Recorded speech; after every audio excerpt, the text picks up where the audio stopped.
নাম ছন্নছাড়া, অচিন্ত কুমার সেনগুপ্তের লেখা। গলির মোড়ে একটা গাছ দাঁড়িয়ে, গাছ না গাছের ভেতর ছায়া, আঁকা বাঁকা শুকনো কতগুলো কাঠের কঙ্কাল শূন্যের দিকে এলোমেলো তুলে দেওয়া, রুক্ষ রুষ্ট রিক্ত জীর্ণ।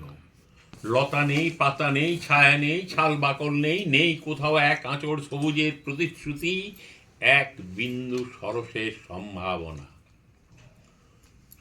ওই পথ দিয়ে জরুরি কাজে যাচ্ছিলাম ট্যাক্সি করে। ড্রাইভার বললে ওদিকে যাব না। দেখছেন না ছন্ন ছাড়া কটা বেকার ছোকরা রাস্তার মাঝখানে দাঁড়িয়ে আড্ডা দিচ্ছে। চোঙা প্যান্ট, চোখা জুতো, রোখা মেজাজ, ঠোকা কপাল, ওখান দিয়ে গেলেই গাড়ি থামিয়ে লিফট চাইবে, বলবে হাওয়া খাওয়ান। ওরা কারা? চেনেন না ওদের? ওরা এক বিরাট নৈরাজ্যের, এক নেই রাজ্যের বাসিন্দে। ওদের কিছু নেই, ঠিক নেই, ভিত নেই, রীতি নেই, নীতি নেই, আইন নেই, কানুন নেই, বিনয় নেই, ভদ্রতা নেই, শ্লীলতা শালীনতা নেই। ঘেঁষবেন না ওদের কাছে। কেন নেই? ওরা যে নেই রাজ্যের বাসিন্দে, ওদের জন্য কলেজে সিট নেই, অফিসে চাকরি নেই, কারখানায় কাজ নেই, ট্রামে বাসে জায়গা নেই, খেলায় মেলায় টিকিট নেই, হাসপাতালে বেড নেই, বাড়িতে ঘর নেই, খেলবার মাঠ নেই, অনুসরণ করবার নেতা নেই, প্রেরণা জাগানো প্রেম নেই, ওদের প্রতি সম্ভাষণে কারো দরদ নেই। ঘরে বাইরে উদাহরণ যা আছে তা ক্ষুধাহরণের সুধাক্ষরণের উদাহরণ নয়, তা সুধাহরণের ক্ষুধা ভরণের উদাহরণ, শুধু নিজের কোলে ঝোল টানা।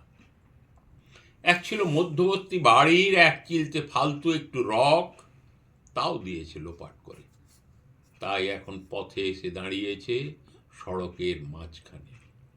কোত্থেকে আসছে সেই অতীতের স্মৃতি নেই, কোথায় দাঁড়িয়ে আছে সেই বর্তমানের গতি নেই, কোথায় চলেছে নেই সেই ভবিষ্যতের ঠিকানা। সেচহীন ক্ষেত, মণিহীন চোখ, চোখহীন মুখ, একটা স্ফুলিঙ্গহীন ভিজে বারুদের স্তূপ। আমি বললাম না, ওখান দিয়েই যাব, ওখান দিয়ে আমার শর্টকাট। ওদের কাছাকাছি হতেই মুখ বাড়িয়ে জিজ্ঞেস করলাম, তোমাদের ট্যাক্সি লাগবে? লিফট চাই? আরে এই তো ট্যাক্সি, এই তো ট্যাক্সি, ট্যাক্সি লে হালুয়া, সোল্লাসে চেঁচিয়ে উঠলো ছোকরারা। সিঁড়ি দিয়ে উঠলো, পেয়ে গেছি পেয়ে গেছি, চল পানসি বেলঘরিয়া। তিনটে ছোকরা উঠে পড়লো গাড়িতে, একজন ড্রাইভারের পাশে, দুজন পিছনের সিটে। বললুম কদ্দূর যাবে? এই কাছে, ওই দেখতে পাচ্ছেন না ভিড়? সিনেমা না, জলসা নয়, নয় কোনো ফিল্মি তারকার অভ্যর্থনা। একটা নিরীহ লোক গাড়ি চাপা পড়েছে, চাপা দিয়ে গাড়িটা উধাও। আমাদের দলের কয়েকজন গাড়িটার পিছনে ধাওয়া করেছে, আমরা খালি ট্যাক্সি খুঁজছি। কে সে লোক? একটা বেওয়ারিস ভিখিরি, রক্তে মাংসে দলা পাকিয়ে গেছে।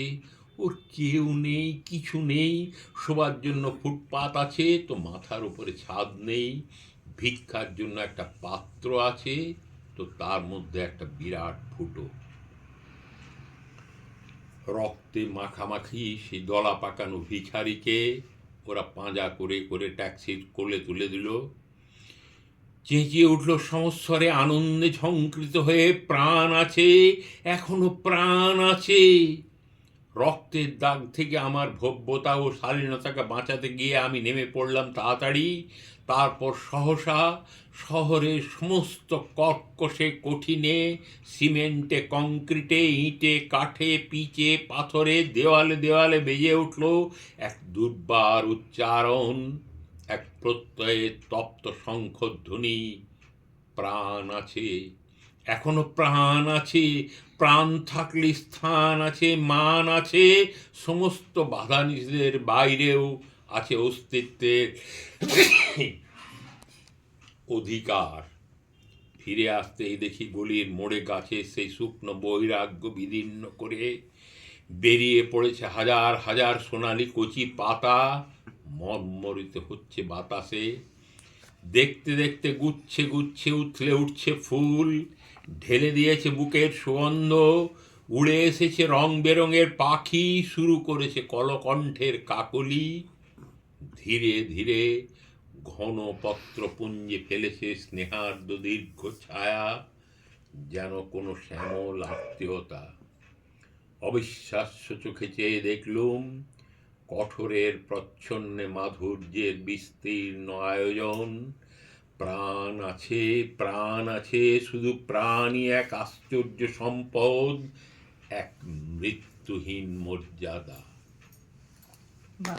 বাহ,